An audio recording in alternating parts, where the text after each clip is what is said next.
성경 말씀 보시겠습니다. 오늘 은혜 받을 말씀은 고린도후서 10장입니다. 1절부터 18절 말씀이 좀 긴데 그래서 말씀을 교독하도록 하겠습니다. 제가 한 절 읽고 여러분들이 한 절 읽고 이렇게 말씀을 차례로 18절까지 읽어 보시겠습니다. 영상으로 예배드리는 분도 함께 말씀을 읽어주세요. 제가 먼저 1절 읽습니다. 고린도후서 10장 신약성경 296쪽에 있는 말씀입니다.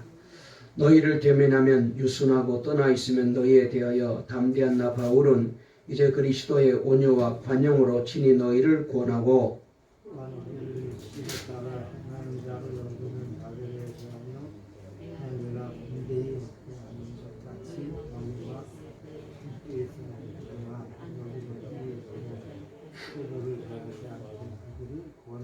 우리가 육신으로 행하나 육신에 따라 싸우지 아니하노니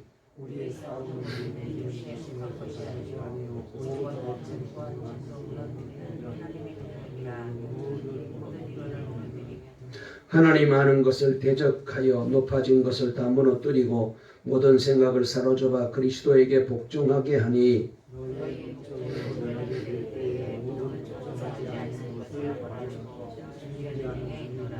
너희는 외모만 보는도다. 만일 사람이 자기가 그리스도에게 속한 줄을 믿을진대 자기가 그리스도에게 속한 것 같이 우리도 그러한 줄을 자기 속으로 다시 생각할 것이라.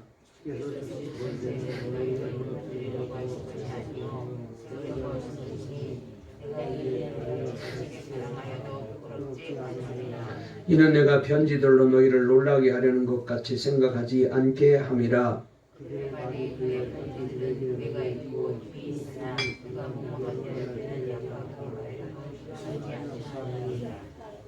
이런 사람은 우리가 떠나 있을 때에 편지들로 말하는 것과 함께 있을 때에 행하는 일이 같은 것임을 알지라.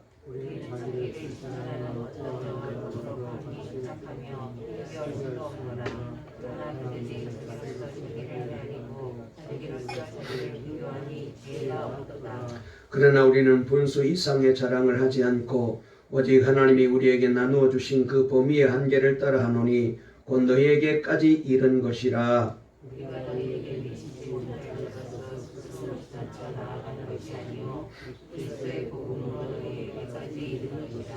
우리는 남의 수고를 가지고 분수 이상의 자랑을 하는 것이 아니라 오직 너희 믿음이 자랄수록 우리의 규범을 따라 너희 가운데서 더욱 풍성하여 지기를 바라노라.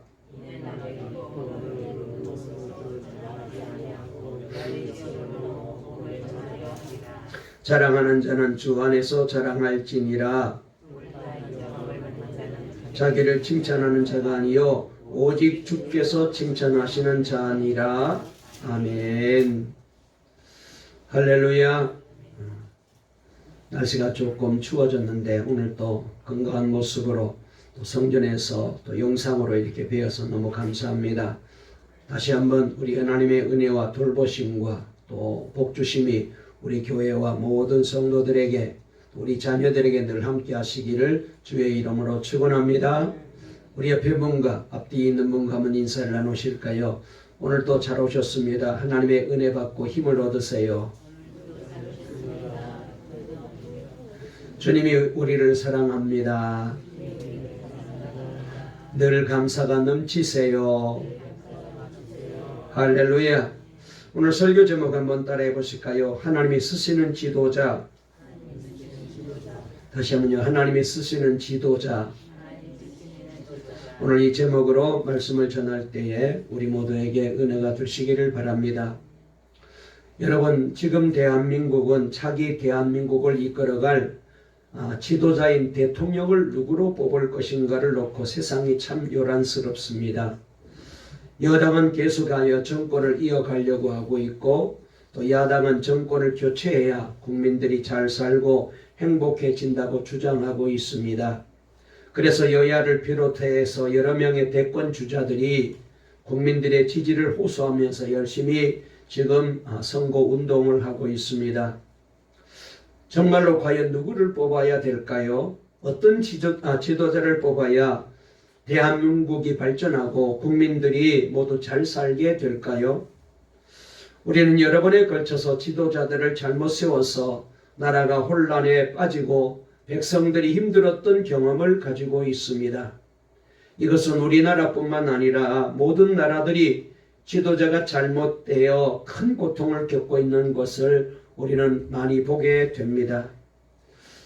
여러분, 과연 지도자의 덕목은 무엇일까요? 어떤 분이 참 지도자고 백성들이 원하는 지도자일까요? 많은 분들이 여기에 대해서 이런저런 말들을 했습니다. 어떤 분은 지도자의 덕목 가운데 핵심을 사심이 없어야 된다 이렇게 말하는 분이 있어요. 또 균형 감각이 있어야 된다 이렇게 말하는 분도 있습니다. 또 어떤 사람은 지도자는 정직해야 된다 이렇게 말하는 사람도 있어요. 또 어떤 사람은 말하기를 책임감과 희생하는 자세로 문제가 생겼을 때에 그것은 내 잘못이라고 외칠 줄 아는 용기 있는 사람이어야 된다. 그리고 내 사람만 챙기지 말고 모든 사람을 포용할 줄 아는 넓은 마음을 가진 사람이어야 된다라고 이렇게 말합니다.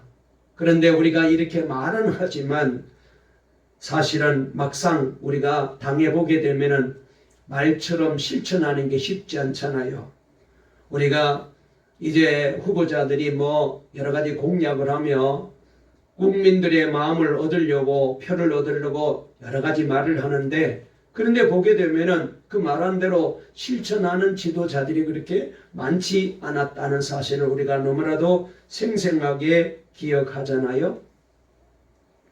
어떤 지도자가 참 훌륭한 지도자이고 이 위기에 처한 이 코로나 시대에 정말로 대한민국을 잘 이끌어가고 또 어려움을 겪고 있는 소상공인 또 여러 가지 이제 나약한 사람들, 약한 사람들, 서민들을 위해서 정말로 어떻게 정치하는 사람이 훌륭한 정치가가 될 수 있을까요?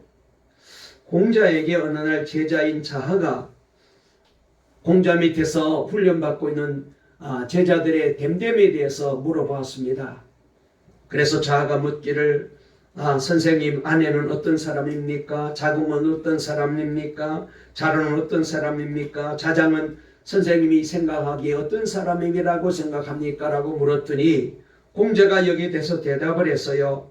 이렇게 말합니다. 아내는 덕이 많은 사람이라고 했고 자궁은 말재주가 뛰어난 사람이라고 했고 자로는 용기 있는 사람이라고 했고 자장은 점잖은 사람이라면서 다 내 제자이지만 나보다 낫다라고 이렇게 말을 합니다. 그러자 자하가 다시 묻습니다. 네 사람의 장점이 선생님보다 다 훌륭하고 낫다고 말씀을 하셨는데 그렇다면 왜 저들이 선생님을 스승으로 모시고 있는 겁니까? 저들이 다 선생님보다 낫다는데 이렇게 다시 질문을 했어요. 그러자 공자가 여기에 대해서 이렇게 대답합니다. 아내는 덕이 있지만 상황에 따른 융통성이 없는 사람이야. 자궁은 말재주가 뛰어나지만 때로 침묵이 말을 유창하게 하는 것보다 더 효과가 있다는 것을 잘 모르지. 자로는 용기는 있지만 때로 남에게 굽히는 것이 진정한 용기임을 모르는 사람이야. 그리고 자장은 점잖지 못한 사람과 어울리지 못하지. 그러나 나는 이런 점에서 그들보다 낫지. 또한 나는 그들의 장점을 누구보다도 잘 알고 받들어 주지. 그것이 바로 그들이 나를 스승으로 삼는 이유야. 이렇게 얘기했대요. 그러니까 나름대로 다 장점이 있지만은 더 중요한 것은 이 사람들을 포용할 줄 알고 이 사람들을 잘 온유한 마음으로 품을 줄 아는 그 사람이 훌륭한 지도자라는 거예요. 여러분, 요즘 한국교회도 말할 수 없는 비난을 받고 있습니다. 한국교회 목사의 한 사람으로서 너무나도 죄송한 마음이 이제 늘 들고 있습니다. 그러면서 지도자의 존재나 역할이 얼마나 중요한지를 다시 한번 생각해 보게 됩니다. 영적으로 거짓된 사기꾼 같은 지도자들이 얼마나 많이 있습니까? 아무 사람이나 따르지 말고 올바른 지도자들을 잘 분별할 줄 알아야 되는데 그래서 사기꾼 같은 지도자도 문제이지만 따를 만한 지도자인지 분별할 책임도 있음을 우리는 꼭 명심하고 기억을 해야 됩니다. 고린도 교회는 거짓 교사들로 인하여 엄청난 어려움을 겪고 시험을 겪었습니다. 그들은 적반하장으로 사도 바울이 거짓 사도라고 매도하면서 그리고 거짓 복음을 성도들에게 교인들에게 가르쳤습니다. 이 가르침을 받고 저들은 사도 바울을 굉장히 오해하고 정말로 사도 바울을 사기꾼으로 그렇게 이해했었습니다. 그러다가 고린도 교회가 늦게나마 거짓 교사들의 실체를 깨닫고 돌아섰지만 그 상처는 깊을 수밖에 없었습니다. 그래서 사도 바울은 어떤 사람이 올바른 영적 지도자인지에 대해서 오늘 이 10장을 통하여 우리에게 말씀을 가르쳐 주고 있습니다. 사도 바울은 올바른 영적 지도자의 가장 중요한 자질은 온유하고 겸손이라고 오늘 성경에 말씀하고 있어요. 거짓 교사들은 사도 바울을 비난할 때에 먼저 그의 유순함을 꼽았습니다. 오늘 1절 말씀에 그 말씀이 소개되고 있는데요. 우리 다 같이 한번 성경으로 돌아가서 1절을 한번 읽어볼까요? 다 같이 읽습니다. 시작. 너희를 대면하면 유순하고 떠나 있으면 너희에 대하여 담대한 나 바울은 이제 그리스도의 온유와 관용으로 친히 너희를 권하고 이렇게 말씀하셨습니다.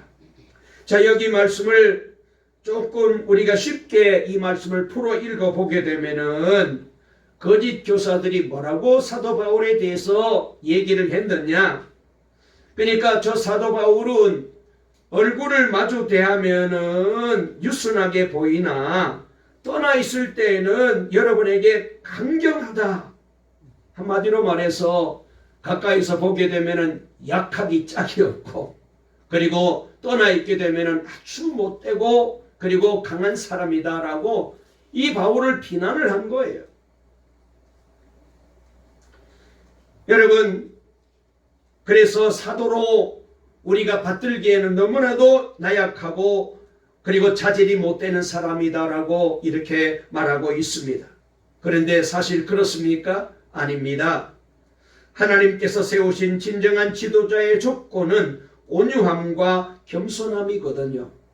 그래서 민수기 12장 3절에서 구약의 대표적인 지도자인 모세를 세상에서 가장 온유한 사람이라고 성경은 우리에게 소개하고 있습니다.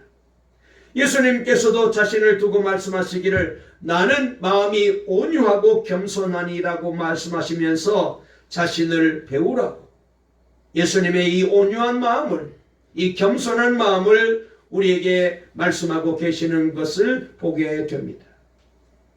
사도 바울이 1절에서 나 바울은 그리스도의 온유하심과 관대함을 힘입어서 여러분들을 권면합니다라고 말하고 있습니다. 이 말은 온유하고 관대하신 예수님께서 지금 나를 통하여 여러분들에게 말씀하고 있습니다라는 의미로 이 말씀을 우리가 이해할 수 있어요.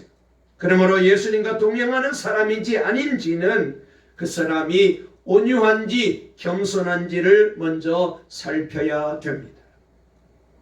여러분, 우리가 영적으로 능력 있는 사람이 되는 것도 중요하고 그 다음에 기도 많이 하는 사람이 되는 것도 중요하고 성경 많이 하는 것도 중요하고 열심히 교회 일 잘하는 것도 중요하고 세상에서 인기를 누리고 잘 나가는 것도 중요하지만 하나님이 기뻐하는 참된 사람은 누구냐? 지도자는 누구냐?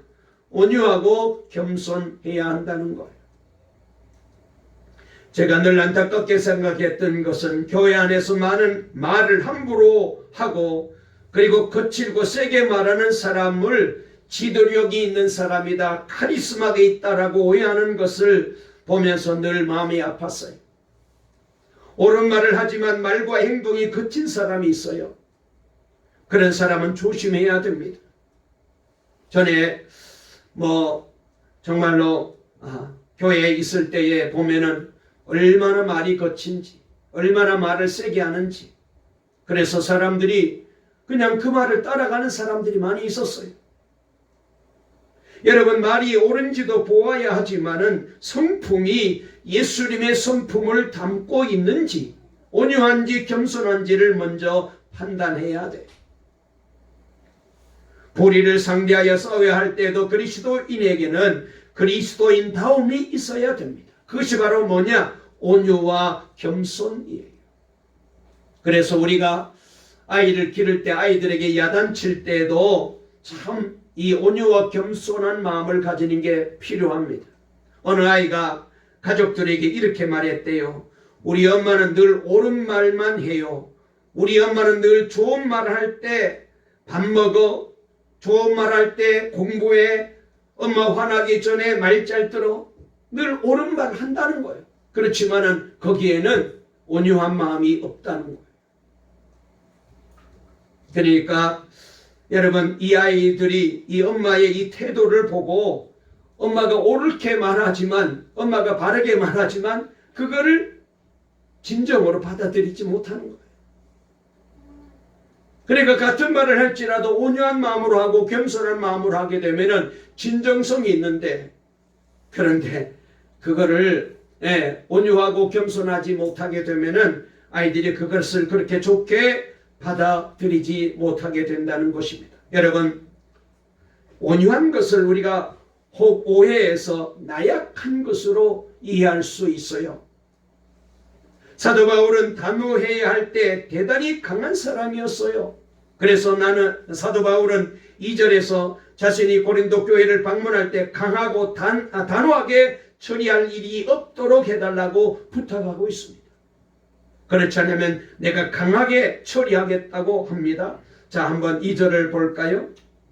2절 읽겠습니다. 시작. 또한 우리를 육신에 따라 행하는 자로 여기는 자들에 대하여 내가 담대히 대하는 것 같이 너희와 함께 있을 때에 나로 하여금 이 담대한 태도로 대하지 않게 하기를 구하노라. 아멘. 그러니까 사도 바울이 내가 그 교회를 방문했을 때, 내가 교회를 갔을 때에 제대로 하지 않으면 나는 거기에 대해서는 절대로 양보하지 않고 단호하게 하겠다는 거예요. 강하게 너희들을 대하겠다는 것입니다. 또 6절에서도 이렇게 말합니다. 우리는 모든 복종하지 않는 자를 처벌할 준비가 되어 있다고. 우리 6절 한번 읽어볼까요? 다 같이 읽습니다. 시작. 너희의 복종이 온전하게 될 때에 모든 복종하지 않는 것을 벌하려고 준비하는 중에 있노라. 아멘. 자, 여기 말씀해 보면은 바울이 이 고린도 교회를 갔을 때에 만약 성도들이 하나님의 말씀대로 바르게 살지 않고 진리 안에 바르게 행하지 않고 잘못되면은 내가 반드시 그런 사람은 벌하겠다는 거예요. 엄하게 대하겠다는 것입니다. 내가 그렇게 준비하고 있다는 거예요. 그러면 사도 바울이 언제 강하였습니까? 자존심이 상하거나 무시당하였기 때문에 강하였습니까? 아닙니다. 그때는 유순했어요. 언제 강했느냐? 복음이 왜곡되고 주님의 몸된 교회가 분열할 때에, 몸된 교회를 어렵게 만들고 힘들게 만들고 교회를 흔들 때에 여기에 대하여 사도 바울은 아주 강하게 단호하게 그렇게 대하는 겁니다.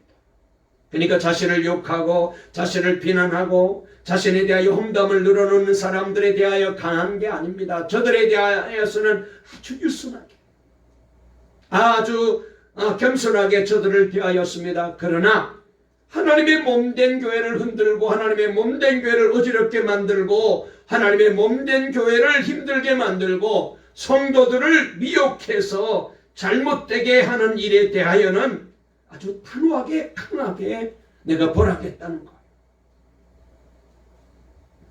이처럼 사도 바울은 싸워야 할 때가 있을지라도 결코 육정을 따라 싸우는 것이 아니었습니다. 자, 3절 한번 읽어볼까요? 다 같이 읽습니다. 시작. 우리가 육신으로 행하나 육신에 따라 싸우지 아니하노니 그랬습니다.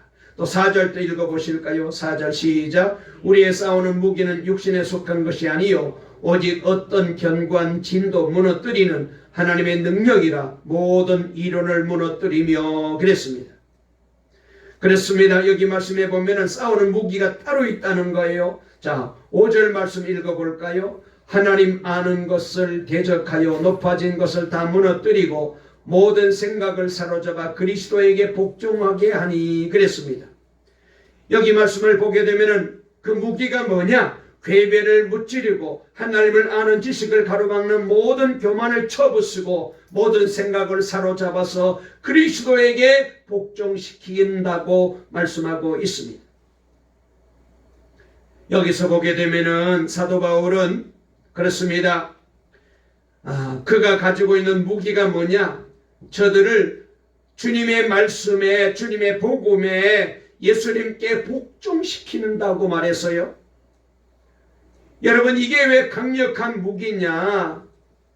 그렇습니다. 우리가 아무리 사람이 그 사람이 잘못했다고 말로 권면하고 아무리 타일러도 여러분, 우리가 사람을 변화시킬 수 없잖아요. 내가 아무리 좋은 말을 할지라도 여러분, 내가 사람을 변화시킬 수 없습니다. 그런데 예수님은 우리를 변화시킬 수 있죠. 예수님은 우리를 다스릴 수 있잖아요. 잘못된 생각, 고집, 그리고 잘못된 성품을 주님만이 온전하게 변화시킬 수 있거든요. 그래서 사도 바울은 그 강력한 무기가 뭐냐? 이 잘못된 사람들을 예수님께 복종시켜. 그래서 주님이 그 사람을 다스리도록, 주님이 그 사람을 온전히 변화시키도록 하는 게 바로 바울의 무기였어요. 여러분, 저와 여러분도 마찬가지입니다. 우리가 예를 들어서 자녀들에게 얘기할 때에 혹은 사람들과 관계에서 문제가 생겼을 때 우리가 아무리 좋은 말을 해도 맨 처음엔 듣는 것처럼 하지만은 그러나 그 사람을, 그 자녀들의 마음을 움직일 수 있는 건 우리는 아니잖아요. 우리는 할 수 없잖아요. 그러나 주님은 하실 수가 있는 줄로 믿습니다.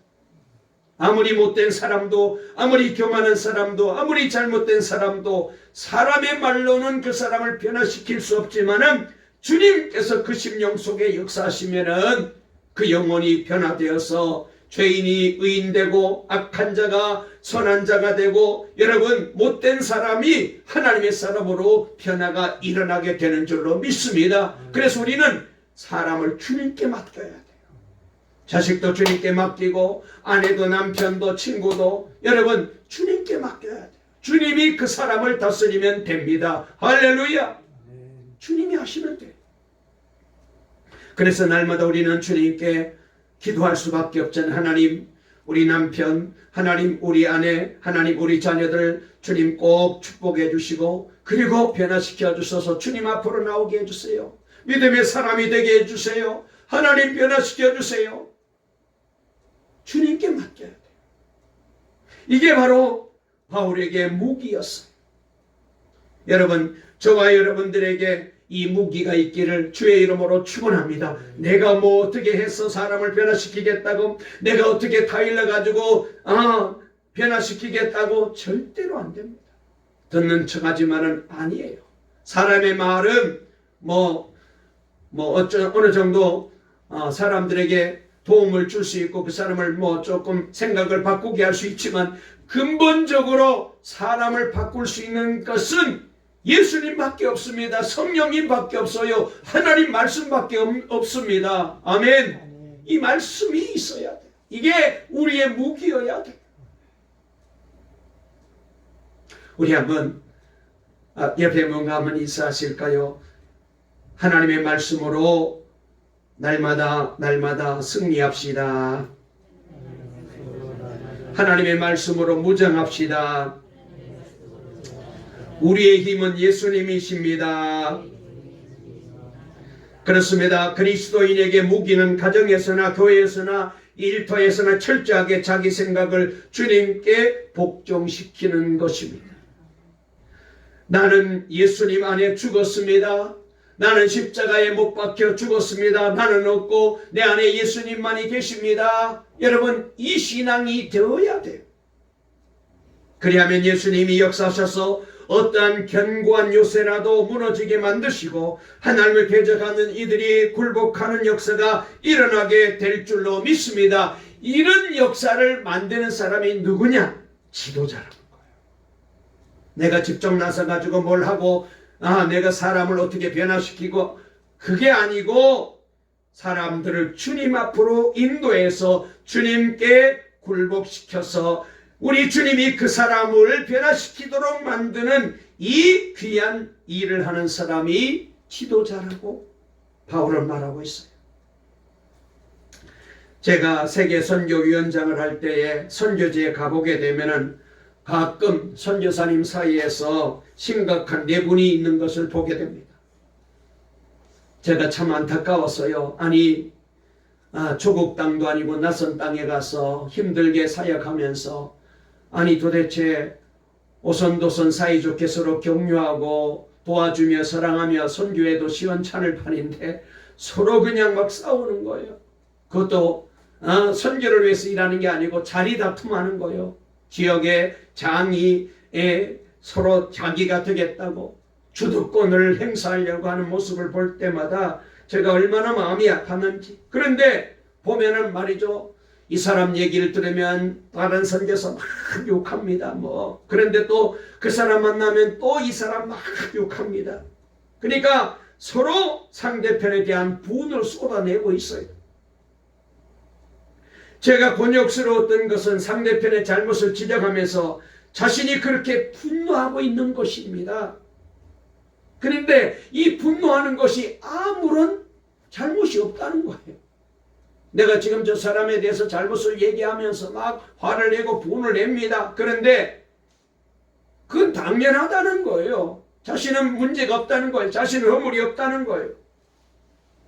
사실은 다른 사람을 욕하고 흉보고 분노하는 것이 더 큰 문제인데 자신은 아무런 문제 없고 저 사람이 문제라는 거예요. 여러분, 우리가 다 그렇잖아요. 남 흉볼 때에 다른 사람 허물을 얘기할 때, 다른 사람 잘못한 거 얘기할 때 막 얘기합니다. 그러면서 그렇게 화내고 분내는 것, 흉보는 게 그게 하나님 앞에 허물이고 잘못인데 그 당연하다는 거예요. 저 사람이 문제라는 거예요. 우리가 이렇게 잘못된 생각을 가지고 살 때가 얼마나 많이 있어요. 여러분, 아무리 옳은 주장을 하여도 감정이나 혈기로 싸우면 반드시 마귀에게 역이용 당하게 되어 있어요.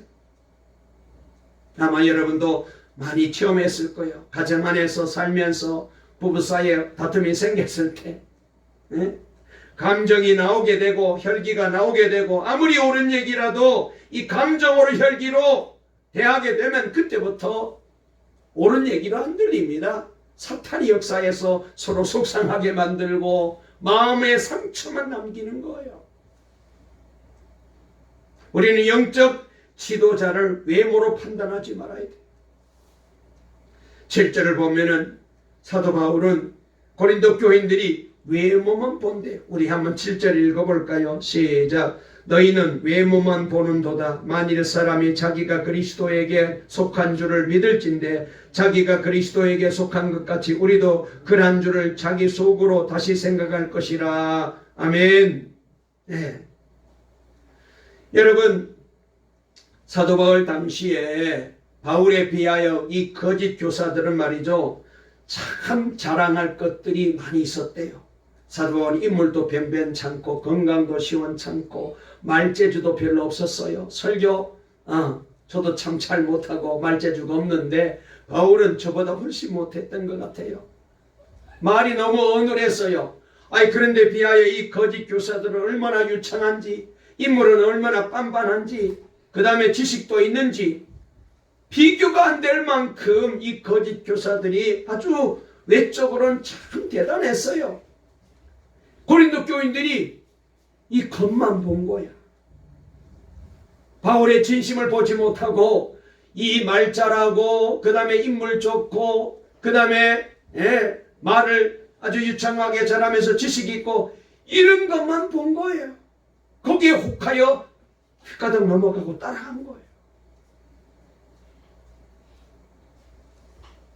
성경도 많이 알아서 고린도 교인들이 저 사람들이 참 지도자구나, 저 사람들이 참 일꾼이구나, 정말로 누가 봐도 넘어가게 되어 있어요.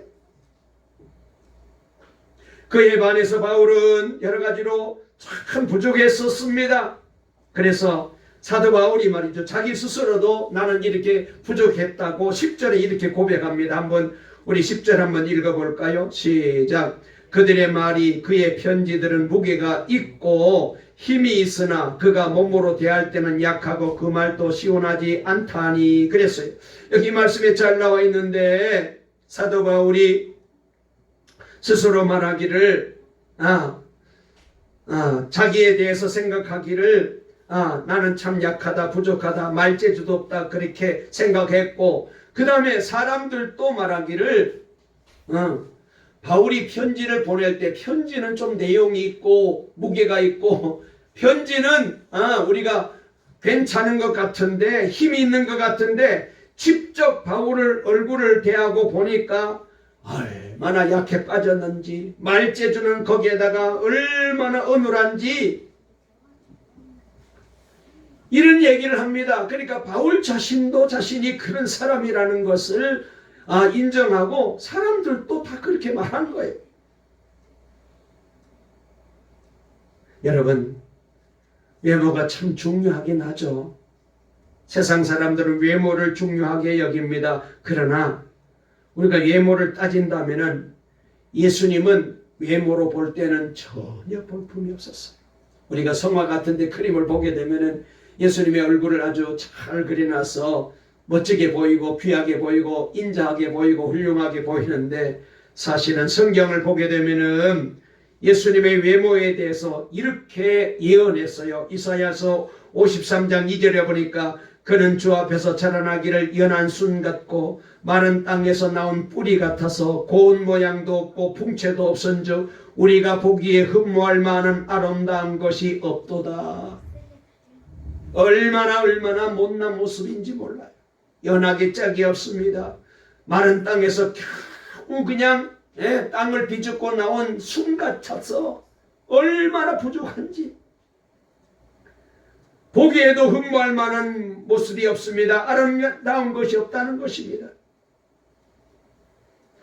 여러분, 우리가 잘 아는 대로 하나님께서 사울왕을 이스라엘 나라의 초대 왕으로 세웠는데, 그런데 사울이 교만해서 하나님의 말씀을 거역하고 불순종하니까 하나님이 사울을 폐하시고 새로운 왕을 세우시기 위해서 사무엘 선지자를 이새의 집에 보내었잖아요.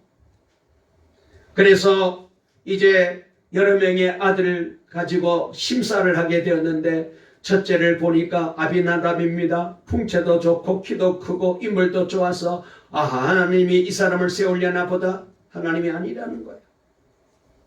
둘째도 아닙니다. 삼마도 아닙니다. 셋째도 아닙니다.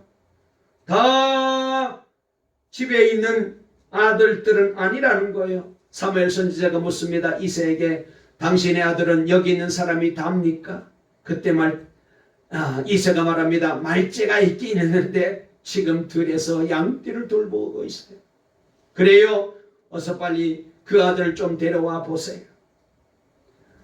정말로 데려왔는데 볼품이 전혀 없었어요. 키도 작고 눈은 툭 튀어나오고 얼굴은 붉고 머리는 곱슬이고, 이거 이스라엘 왕이라고 하기에는 너무나도 부족하고 어디 남의 집에 종노릇이나 하면 할 만한 사람밖에 안 되는데, 하나님께서 이 다윗이 사무엘 선지자 앞으로 올 때에 하나님이 사무엘 선지자의 마음을 감동시켜서 그에게 말씀하십니다. 내가 원하는 사람이 바로 저 사람이다. 전혀 볼품이 없는, 전혀 못난 이 말째 다윗을 하나님께서는 자기 왕으로 기름 부어 세우셨습니다.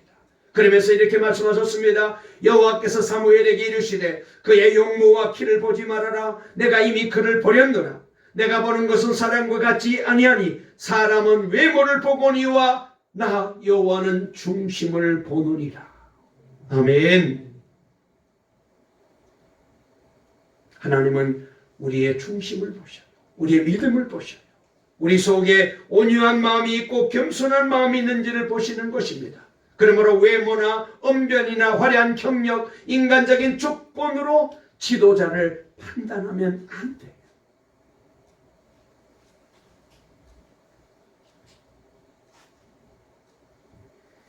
여러분, 제가 물어볼게요. 우리 장로님 저를 아주 착한 목사로 알고 계시죠. 근데 사실 제가 별로 안 착해요. 우리 사모님한테 한번 물어보세요. 얼마나 못돼 먹었는지 말도 못했는데요. 사람은 다 그래요.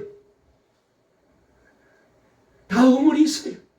착해 보이지만은 얼마나 문제가 있는지.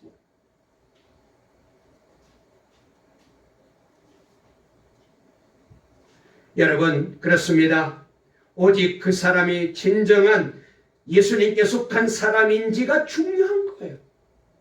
주님께 속한 사람, 주님을 모시고 사는 사람이라야 그 사람이 진정으로 하나님이 기뻐하는 복된 사람인 줄로 꼭 믿으시고, 저와 여러분 모두가 이런 사람 될 수 있기를 주의 이름으로 축원합니다. 할렐루야. 시간이 되었기 때문에 제가 말씀을 줄여야 될 것 같습니다. 한 말씀만 더 드리고 말씀을 마칠게요. 여러분, 통계를 보게 되면은 기독교 신자가 제일 많이 있는 나라가 바로 중국입니다. 중국이 통계적으로 한 1억 2천만 정도 된다고 하는데, 그런데 사실은 그보다 훨씬 더 많을 것으로 추측하고 있습니다. 왜냐하면 중국에는 가정교회, 이 지하교회가 많이 있거든요. 그래서 무신론인 중국 정권 아래서 60년이 넘는 세월 동안 온갖 박해를 받는 가운데서도 이 가정교회가 활성화되어서, 그래서 저들은 성경을 굳게 믿고 성경을 사랑하고 하나님의 말씀을 의지해서, 그래서 지금 계속해서 복음을 전하고 있는데, 이 가정교회가 참 중요한 교회입니다. 그런데 이 가정교회는 말이죠, 평신도가 아주 주도적인 역할을 합니다. 물론 평신도 지도자들도 있긴 합니다만은 이 평신도들이 열심을 내어서 가정교회를 잘 세워가고 있습니다. 그런데 여러분, 이 가정교회 평신도 지도자를 세울 때에 어떤 사람이 정말 하나님이 부르심을 받고 하나님이 기뻐하는 지도자인지 잘 모르잖아요. 여러분, 이 가정교회 지도자들은 발각만 되기만 하면은 불같은 시험과 연단을 받아야 돼요. 감옥에 끌려가기도 하고 가족들이 다 죽임을 당할 수도 있고 별의별 환난이 있고 어려움이 있습니다. 그런 고난이 있음을 알면서도 내가 교회를 섬기겠습니다, 내가 이 교회를 위해 헌신하겠습니다, 나서면은 아하, 저 사람이 하나님이 불러 세우신 지도자인가 보다라고 생각해서 그 사람을 교회에서 지도자로 세우는 거예요. 그러니까 자기가 지도자가 되면은 핍박을 받고 환난을 당하고 그리고 고난을 당하고 별의별 어려움이 있을 것이고 어쩌면 죽을지도 몰라요. 그런 줄 뻔히 알면서도 내가 교회를 섬기겠습니다, 나서면은 저 사람이 지도자구나. 그래서 교회에서 그 사람을 지도자로 세운다는 거. 월급을 주는 것도 아닙니다. 무슨 공로를 주는 것도 아닙니다. 무슨 상을 주는 것도 아닙니다. 지도자가 되었다고 해서 무슨 특혜를 받는 게 아닙니다. 오히려 더 어렵고 고난이 있는데도 불구하고 내가 교회를 섬기겠습니다. 그러면은 그 사람이 지도자라는 거예요. 그렇습니다. 참된 지도자는 누구냐? 예수님을 닮고 예수님을 모시고 날마다 예수님을 닮아가는 사람. 온유한 마음으로 겸손한 마음으로 주님을 닮아가는 그 사람이 참된 지도자인 거죠. 오늘 사도 바울은 우리에게 분명히 말씀하셨습니다. 고린도 교인들은 거짓 교사들로 인하여서 저들은 사도 바울에 대하여 오해하였습니다. 특별히 사도 바울이 사도라고 말할 때에 아니 예수님의 사도는 예수님의 제자 12명 중에 들어야 되는데 아니 저 바울은 예수님 근처에도 가지 못한 사람이고 그 다음에 예수 믿는 사람을 오히려 핍박해서 잡아들이고 감옥에 쳐놓고 죽이고 그리고 스데반 집사님을 돌로 때려 죽일 때 맨 앞장섰던 사람이 이 사울이 아니었습니까? 그런데 어떻게 자기가 사도라고 하느냐? 예수 믿으라고 전도는 할 수 있을지 몰라도 사도라는 말은 절대로 너는 쓰지 말아라. 너는 그런 자격이 없다. 너는 옛날에 핍박자였잖아. 그렇게 거짓 교사들이 막 얘기했어요. 그런데 사도 바울은 예수님께서 자신을 만나주시고 직접 자신을 사도라고 불러주셨다고 말합니다. 물론 이 바울의 주장이 거짓 교사들과 사람들이 듣기에는 옹색하게 보이고 변명처럼 보입니다. 아니 그 말을 누가 믿어? 그런데 바울이 말이죠. 사도가 되고 난 다음에 복음을 전하는 자가 되고 난 다음에 그의 가는 길이 얼마나 험하고 환난이 많았어요. 우리가 이제 앞으로 나중에 고린도후서 12장 말씀 13장 말씀을 공부해 보면은 거기에 잘 나와 있습니다만은 바울이 복음을 전하러 다니면서 얼마나 핍박을 많이 당하였습니까? 죽을 고비도 수도 없이 넘기고 돌에 맞아 죽을 뻔했고 창에 맞아 죽을 뻔했고 칼에 맞아 죽을 뻔했고 굶기도 많이 하고 강의 위험을 당하기도 하고 병에 걸려 죽을 뻔도 하고 가는 걸음걸음이 온갖 고난이 있었습니다. 그런데 그 고난의 길을 기쁜 마음으로 복음을 들고 걸어간 거죠. 그렇기 때문에 그는 사도인 거죠. 주님의 참된 지도자가 된 것입니다. 여러분, 오늘 이 시대에 지도자가 꼭 필요한 때에 하나님께서 저와 여러분들에게 말씀해 주셨습니다. 어떤 지도자가 참 지도자이냐? 온유하고 겸손해야 된다는 거예요. 교회 안에서도 저도 그렇고 우리 장로님이나 또 우리 직분받은 모든 분들이 성도님들이 다 영적으로 보면은 하나님이 세우신 사람들입니다. 우리 모두가 예수님을 모시고 예수님을 닮아서 핍박이 오고 환난이 온다 할지라도 끝까지 변하지 않고 하나님이 세우신 사명 따라 온유한 마음으로 겸손한 마음으로 교회를 섬기고 성도를 섬기고 가정을 섬기고 직장에서도 사람들을 잘 섬기는 훌륭한 하나님의 사람이 되어 이 시대에 주님께서 꼭 들어서시는 복받은 영적인 지도자, 복받은 주님의 일꾼 사명자로 살아가는 우리 동강의 모든 성도 다 될 수 있기를 간절히 주의 이름으로 축원합니다. 축원합니다. 살아계신 하나님 감사합니다. 오늘도 저희들을 사랑해 주셔서 이렇게 거룩한 주일날 주님 앞에 나와 예배할 수 있도록 복 주시니 감사합니다.